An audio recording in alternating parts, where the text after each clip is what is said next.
دھرتی کے اوپر سب سے مقدس اور مطہر دلوں کو اللہ رب العزت نے عالم ارواح میں ٹٹولا.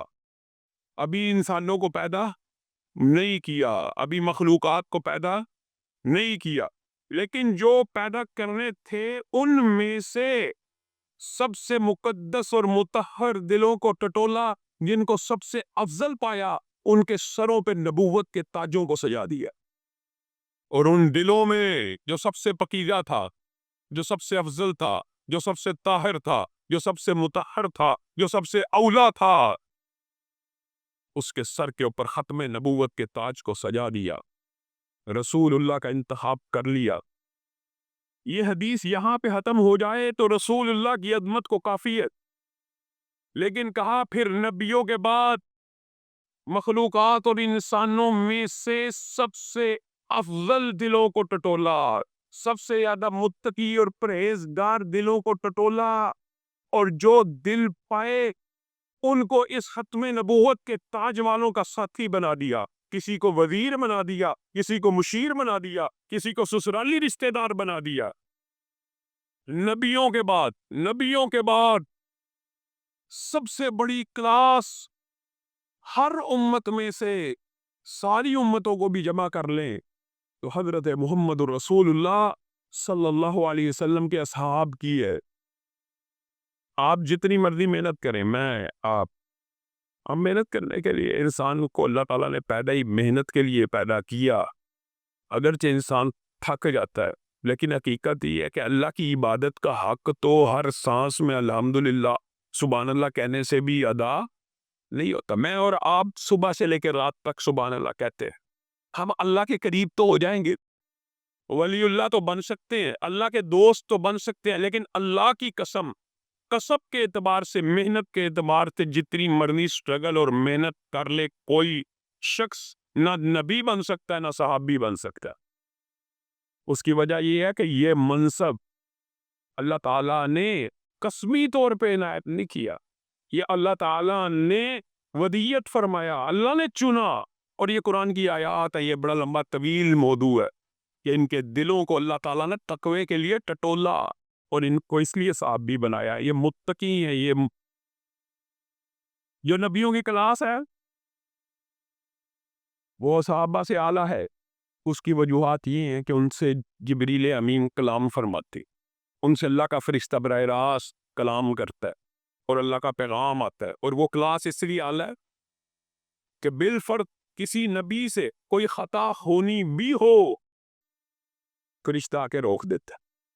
یہ اس وجہ سے اعلیٰ بھی ہے کہ یہ معصوم عن الخطا جو آپ سمجھتے ہیں، یہ ایک لمبا فقہی طویل باب ہے، لیکن معصوم عن الخطا کا جو راجح ترجمہ، جو راجح موقف ہے، وہ یہی ہے کہ نبی معصوم عن الخطا کیسے ہوتے ہیں کہ بالفرض کوئی اجتہادی خطا بھی کرنے لگے، فرشتہ آتا ہے، اصلاح کر دیتا، خطا ہونے ہی نہیں دیتا.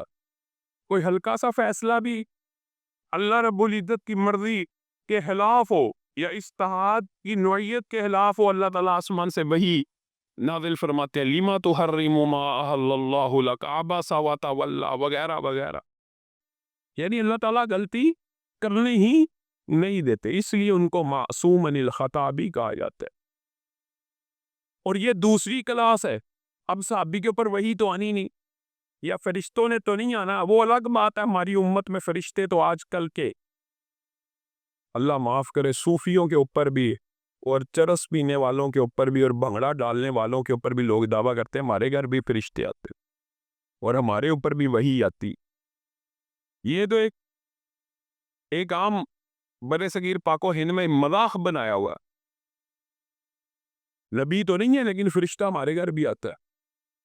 حالانکہ نبی اور غیر نبی کا فرق ہی ہے وحی کا. تو صحابہ کے اوپر وحی تو نہیں آنی، لیکن اللہ رب العزت نے اس کلاس کو افضل ثابت کرنے کے لیے، اعلیٰ ثابت کرنے کے لیے، رسول اللہ کی اس حدیث کی تشریح کے لیے کہ کائنات میں نبیوں کے بعد سب سے افضل دل صحابہ کے، اللہ تعالیٰ نے ان کو معصوم عن الخطا نہیں کہا، لیکن زمین کی پشت کے اوپر چلتے ہوئے ان کو مغفور عن الخطا کہہ دیا. کیا مطلب؟ رضی اللہ عنہم، اس کا کیا مطلب ہے؟ رضی اللہ ہم کہتے ہیں، اور ایسے بدبخت معاشرے میں موجود ہیں جو کہتے ہیں رضی اللہ تو میں کہوں گا، لیکن رضی اللہ کہنے کے بعد کسی صحابی کے بارے میں لیکن کر کے اللہ جملہ کسنا کہ وہ اپنے جناب رشتہ داروں کو یہ کرتے تھے. اب بھائی اللہ ان سے راضی ہو چکا ہے، تو بے شک ناراض رہے، تیری ناراضگی کا ان کی کلاس اور سٹیٹس کو کوئی فرق نہیں پڑے گا. صحابی معصوم عن الخطا نہیں ہوتے، غلطی ہوگی، ٹھوکر کھا سکتے، گناہ بھی کر سکتے، گناہ کا شکار بھی ہو سکتے، لیکن اللہ رب العزت نے ان کے گناہوں کو معاف کر دیا، ان کی خطاؤں سے درگزر فرما لیا، ان کو معاف کر دیا. اس کی وجہ یہ رسول اللہ کے ساتھی ہے، یہ کائنات کا واحد استاد ہے جس کا ہر شاگردی پاس ہے. کائنات کا واحد استاد جس کی موجودگی میں جتنے اس کے شاگرد تھے وَكُلٌّ وَعَدَ اللَّهُ الْحُسْنَى، ایک بھی ایسا نہیں جو جنت میں نہیں داخل ہوگا، ایک بھی ایسا نہیں. رسول اللہ صلی اللہ علیہ وسلم کی حدیث ہے، جس نے ایمان کی حالت میں محمد صلی اللہ علیہ وسلم کو دیکھ لیا، اس آنکھ کے اوپر جہنم کی آگ کو حرام کر دیا گیا. ہمیں یہ حدیث تو پتہ ہے، لیکن ہمیں صحابہ کی عظمت کا اللہ کی قسم ادراک نہیں ہے. ہم یہ کیوں جنگ لڑتے، ہمارے وقت یہ بات کیوں کرتے؟ کیونکہ صحابہ کا دفاع ایمان کا حصہ ہے. صحابی کی عظمت یہ ہے، صحابی کی، جو ہمیں بالکل معلوم نہیں، ادراک اور شعور ہی نہیں. چلو رسول اللہ کو دیکھنا تو رسول ہے، نبی ہے، ختم نبوت کا تاج ہے ان کے سر پہ، ان کو دیکھنے سے حالت ایمان میں جس نے دیکھا اور حالت ایمان میں دنیا سے چلا گیا وہ تو جنتی ہو گیا. یہ تو بہت بڑی بات ہے، لیکن صحابی کا درجہ جو اسی حدیث میں بیان کیا وہ ہمیں ادراک نہیں ہے. جس نے ان آنکھوں کو دیکھا، یعنی صحابہ کو دیکھا، جس آنکھ نے اس آنکھ کو دیکھ لیا، جس آنکھ نے رسول اللہ کی زیارت کی ہے، اس آنکھ کے اوپر بھی جہنم کی آگ کو حرام کر دیا گیا. یہ صحابی کی فضیلت اور عظمت کی اس سے بڑی کیا دلیل ہو سکتی ہے کہ کسی صحابی کو حالت ایمان میں دیکھ لینے والا بھی جنتی. لیکن ہمارے نزدیک وہ یہ مشاجرات تھے، جی سیدنا عثمان نے جی اپنے رشتہ داروں کو پوائنٹ کر لیا تھا، جی سیدنا امیر معاویہ نے ایسے کر لیا تھا. پھر یہ جتنے جملے ہیں یہ گمراہی کی طرف لے کے جانے والے ہیں. وجہ بخاری کی حدیث، متعدد احادیث. آپ اور میں نیکی کریں گے قبول ہوگی، اور بہت سی نیکیوں کا امت محمدیہ کے لیے بہت سے فوائد رسول اللہ صلی اللہ علیہ وسلم نے عطا کہ صحابہ کے بعد آنے والے امتیوں کو اپنا بھائی قرار دیا. اور رسول اللہ صلی اللہ علیہ وسلم نے اشتیاق ظاہر کیا کہ میں چاہتا ہوں اپنے بھائیوں کو دیکھوں. تو صحابہ نے کہا کہ ہم آپ کے بھائی نہیں، یعنی درد دل کے ساتھ آپ کن کی بات کرتے؟ کہا نہیں نہیں، تم تو میرے صحابہ ہو، میرے بھائی وہ ہیں جو تمہارے بعد آئیں گے، اور ان میں سے ہر ایک کی خواہش یہ ہوگی، اگر آپ کی اور میری خواہش یہ ہے تو ہم رسول اللہ کی اس خوشخبری کے مستحق ہیں. اللہ اکبر، کیسی بات رسول اللہ نے کی. اور آج امت محمدیہ کا ہر شخص جتنا مرضی بڑا گناہ گار ہو، میں سوچتا ہوں اس حدیث کے اوپر پورا اترتا نظر آتا ہے. رسول اللہ نے کہا وہ میرے بھائی وہ ہوں گے کہ جن کو صرف یہ معلوم ہو جائے کہ میں محمد صلی اللہ علیہ وسلم کا دیدار ہو جائے گا تو اپنا سارا مال صرف مجھے دیکھنے کے لیے خرچ کر دیں گے. اللہ تیرا شکر ہے، اللہ ہمارے دل میں رسول اللہ کی محبت اپنی اولاد، اپنے والدین، اپنے گھر بار سب سے بڑھ کر ہو.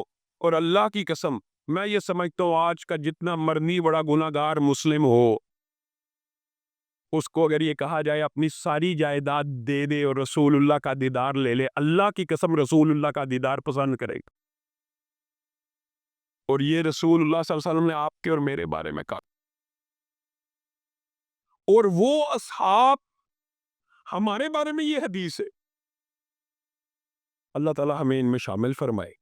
لیکن ہم نیکی میں جو مرضی کر لے، رسول اللہ نے اگرچہ ہمیں یہ کہا اور صحابہ بھی مشتاق ہوئے، لیکن ساتھ ایک بات سمجھا دی، اللہ اللہ فی اصحابی، اللہ کے لیے میرے بعد میرے صحابہ کو کوئی تان و تشنیع کا نشانہ نہ بنا لینا. وجہ کیا؟ وجہ سن لے.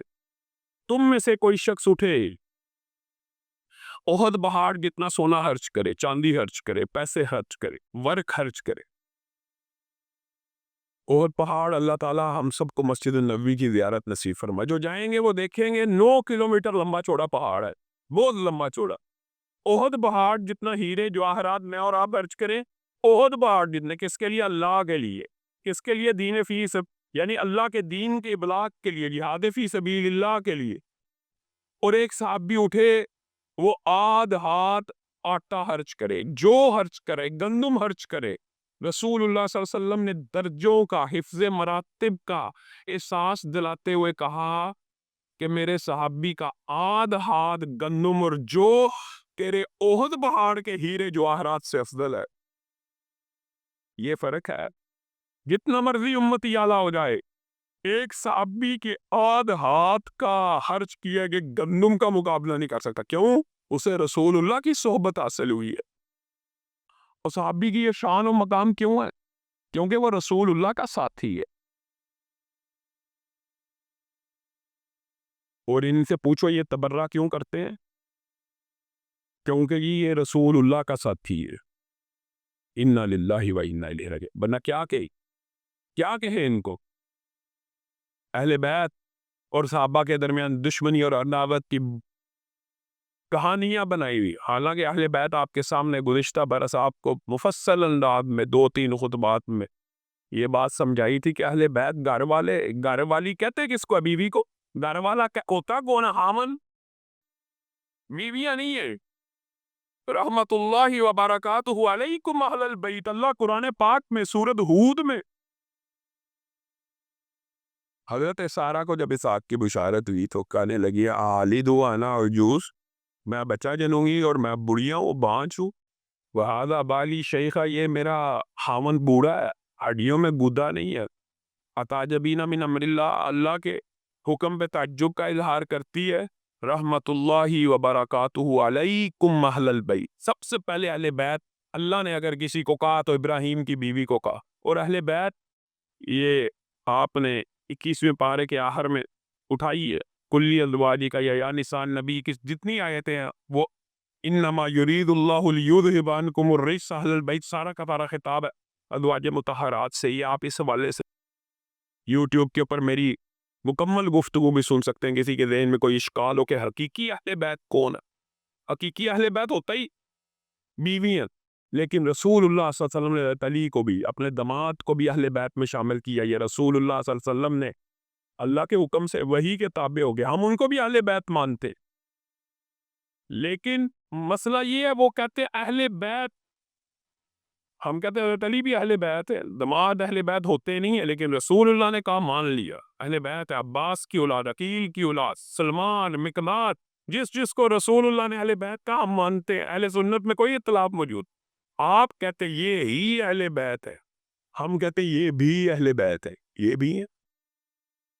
آپ رسول اللہ صلی اللہ علیہ وسلم کے اصحاب کے اوپر تبرہ کرتے ہیں، کاش آپ رسول اللہ کی نسبت ہی کا خیال کر لیتے۔ اہل بیت کی فضیلت کیوں ہے؟ رسول اللہ کے گھر حال ہے، وہاں پہ آپ کو سمجھ آ گئی کہ اہل بیت کی فضیلت رسول اللہ کا خاندان ہے، لیکن اصحاب کی فضیلت رسول اللہ کے ساتھی ہونے کی وجہ سے نہیں ہے۔ عجیب مقدمہ معاشرے میں پیش کیا جاتا ہے، رسول اللہ صلی اللہ علیہ وسلم کے تینوں سسر، حضرت ابو بکر، حضرت عمر، حضرت ابو سفیان، جناب معاذ اللہ برے تھے، رسول اللہ کی 3 بیویاں بری تھی، رسول اللہ کے داماد برے تھے، رسول اللہ کا یہ جو گھرانہ پورے کا پورا ہے یہ برا ہے، لیکن ہمیں محبت اہل بیت سے، پورے گھرانے کو برا کہا، یہاں تک کہہ دیا اب تو بندہ کیا کہ ایسی ایسی باتیں کہتے ہیں اور لکھتے ہیں کہ سب ایمان سے پھر گئے رسول اللہ کے جانے کے بعد، معاذ اللہ سارے ہی۔ اور جب سارے کا ذکر آیا تو کہنے لگے نہیں مقداد رہ گئے تھے، سلمان رہ گئے تھے، وہاں پہ بھی علی حسن حسین کا خیال نہ آیا، سارے ہی معاذ اللہ ایسے ہو گئے تھے۔ رسول اللہ کے ساتھیوں کے بارے میں یہ جملے کسنا،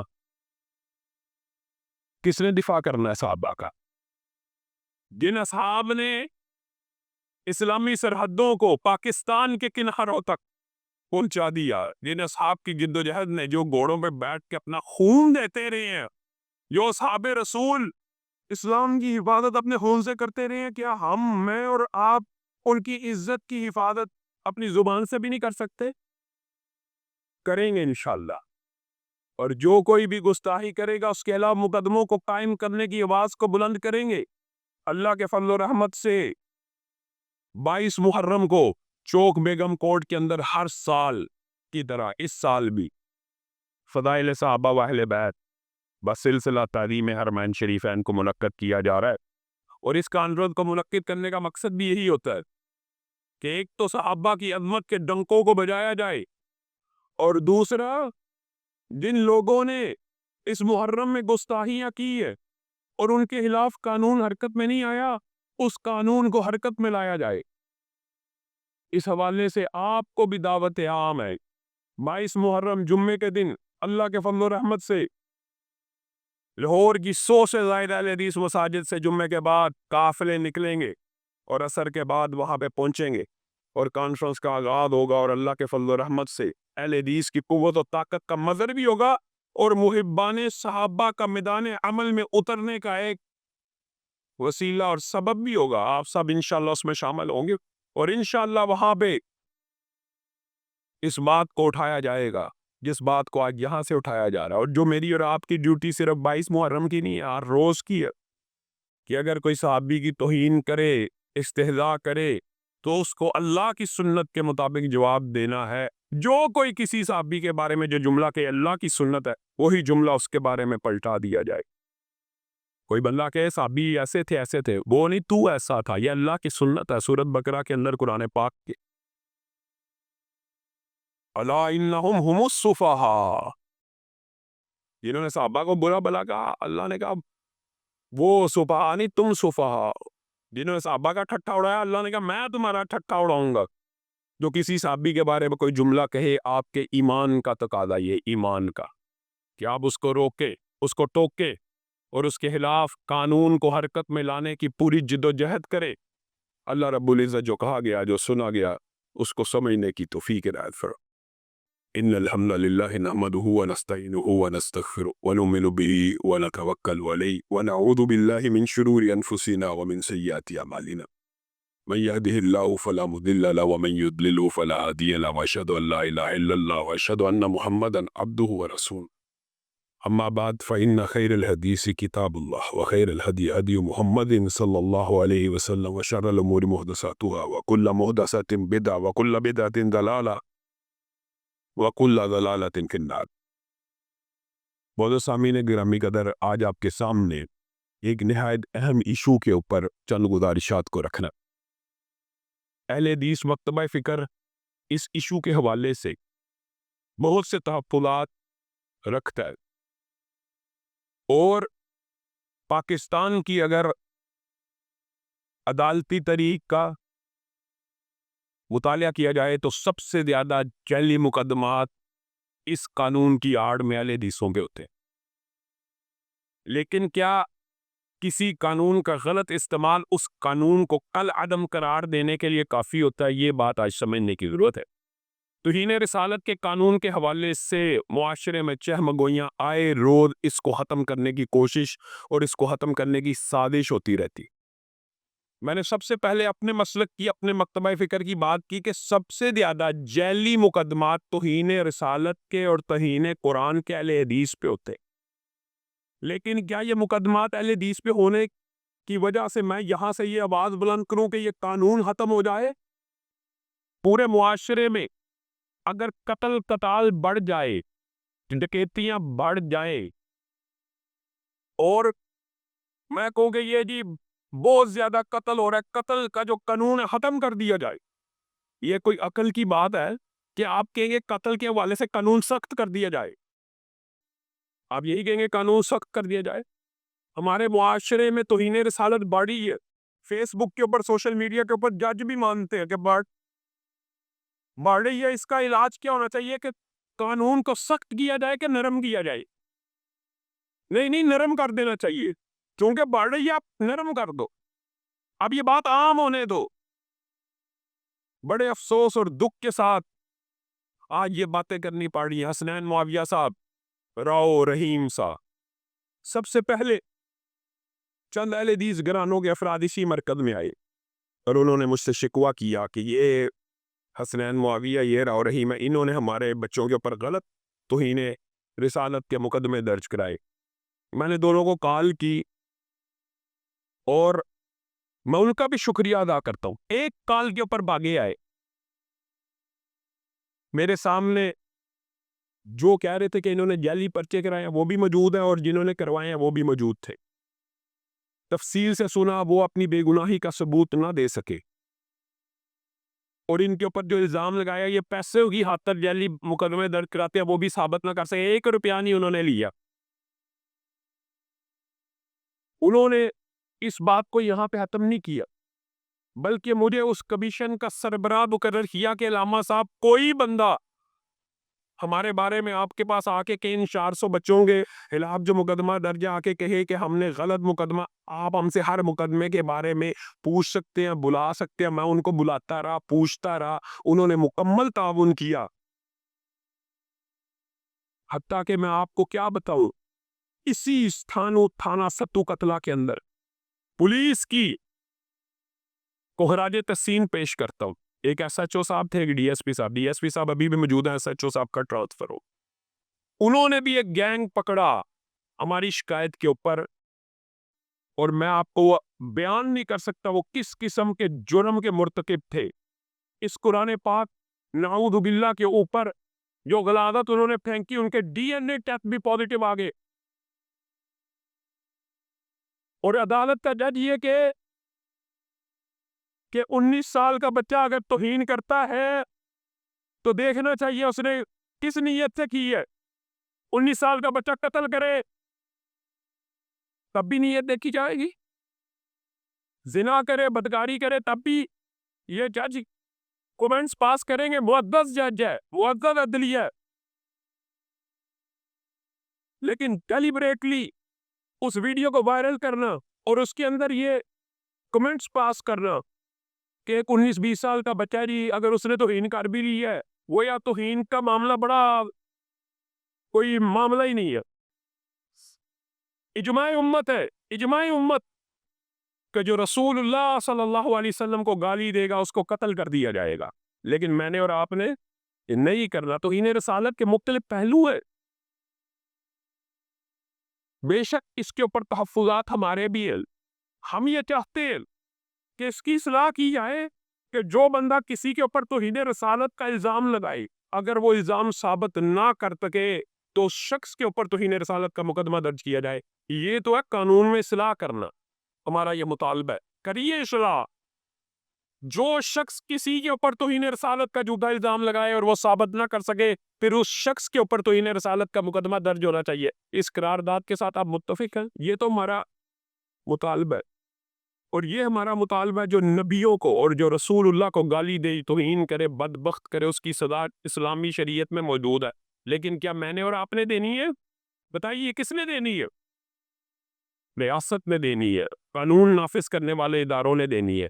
یہ بھی عجیب معاشرے کا، توہین رسالت کے قانون کو بدنام کیا آپ نے، جب آپ نے ایک عورت کے کپڑوں کے اوپر قرآن سے ملتے جلتے الفاظ حلو کلو لکھا ہوا تھا، حلوہ بات کہتے ہیں لکھا ہوا تھا، آپ اس کو جلا کر راکھ کرنا چاہتے، آپ نے سری لنکا کے مینیجر کو جلا کے راکھ کر دیا، میں تو مشل کی بھی بات کرتا ہوں، آپ نے اس کو بھی جلا کے راکھ کر دیا۔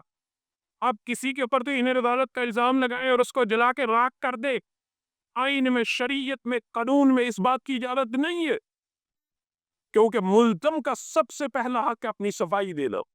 کوئی بندہ اٹھے، اس نے جی تو انہیں رسالت کی تھی، میں نے اس کو قتل کر دیا، معاشرہ چل سکتا ہے؟ معاشرہ نہیں چل سکتا، یہ جنگل کا قانون ہے۔ آپ مجرم ہیں، آپ نے معاشرے میں یہ افراتفری بلائی ہے، آپ لوگوں کی عبادت مسجدوں کے اوپر حملہ آور ہے، آپ لوگوں کے اوپر جعلی مقدمات درج کراتے ہیں، جس کی وجہ سے آج یہ قانون کو نشانہ بنا رہی ہے باہر کی این جی اوز۔ یہ راؤ رحیم اور حسنین معاویہ کے لاس پراپوگنڈا معاشرے میں، آپ کو پتہ ہی ہے باہر کے پیسوں سے این جی اوز سے ایک پورا کا پورا ڈکوسلا کھڑا کیا گیا کہ یہ جی جعلی مقدمات درج کراتے ہیں، جعلی مقدمہ۔ میں نے اپنے اس علاقے کے اس توہین رسالت اور توہین قرآن کے گینگ کی آپ کو ایک کارستانی سنائی ہے. یہ 400 کے قریب لوگ ہیں جو اس مذموم حرکت کا شکار ہے, اور آج این جی اوز اور عدالتیں چاہتی ہیں کہ راؤ رحیم اور حسنین معاویہ کے اوپر اس بات کو ڈال کر ان کی ضمانتیں لے لی جائیں اور ان کو رہا کر دیا جائے. کسی صورت برداشت نہیں کیا جائے گا. توہین رسالت کے مجرم کو کافر کردار تک پہنچانا حکومت کی ذمہ داری ہے, لیکن میرا اور آپ کا اس کے بارے میں آواز اٹھانا یہ میری اور آپ کی ذمہ داری ہے کہ نہیں ہے؟ جج صاحب کو سوچنا چاہیے, معزز جج صاحب کو سوچنا چاہیے, میں خود وکیل ہوں.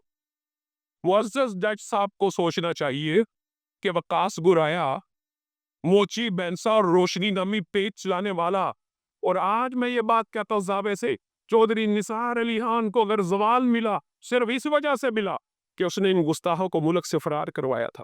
یہ روشنی موچی اور بینسا نامی پیج کے اوپر رسول اللہ کی کون کون سی گستاخی نہیں ہوئی, وہ وقاص گرائے کو فرار قرار دیا, پر فرار کروا دیا گیا کہ کہیں مولوی کھڑے نہ ہو جائیں اور اس کے خلاف مقدموں کی بات نہ کریں. آج وہ وقاص گرایا اور وہ سارا مافیا حسنین معاویہ اور راؤ رحیم میرے کچھ نہیں لگتے, لیکن میں نے بالمشافہ ان کو سنا ہے, میں نے اس مقدمے کو پڑھا ہے, میں اس مصالحاتی کمیٹی کا خود چیئرمین رہا ہوں. جو متاثرین ہمارے پاس آ کے شکایتیں کرتے تھے, ہم ان کو ان کے بچوں کے ثبوت دکھاتے تھے. یہ سنی سنائی بات نہیں ہے. بہت سے لوگ اس حوالے سے غلط فہمی کا شکار ہو گئے, بڑے دیندار لوگ, کہ شاید یہ جی مافیا ہے.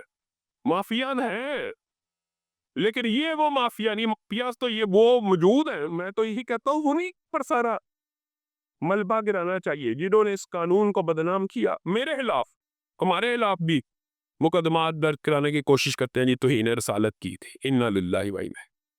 توہین رسالت کے پہلو ایک ہے نبی کو براہ راست گالی دینا, نبیوں کی توہین کرنا, قرآن پاک کی براہ راست توہین کرنا, اور ایک ہے عقیدے کا اختلاف ہونا. نبی کو بشر کہنا جی یہ توہین رسالت ہے, یہ توہین رسالت نہیں ہے. یہ تعویل ہے آپ کی اور میری. آپ نے قانون کو اس لیے بدنام کیا, کسی نے نورانی قاعدے جلائے, نے کہا جی اس نے قرآن جلا دیا. کوئی عالم دین قرآن جلا سکتا تو ان کی نیت سے؟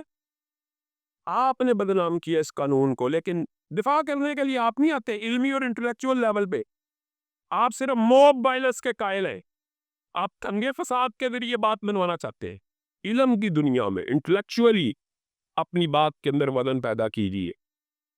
دلائل کی روشنی میں جج صاحب کے سامنے بات کیجیے کہ جج صاحب یہ آپ کا نقطہ نظر صرف توہین رسالت کے قانون کے بارے میں, 19 سال کا بچہ اگر توہین کرے تو اس کو یہ پریویلیج حاصل ہونے چاہیے.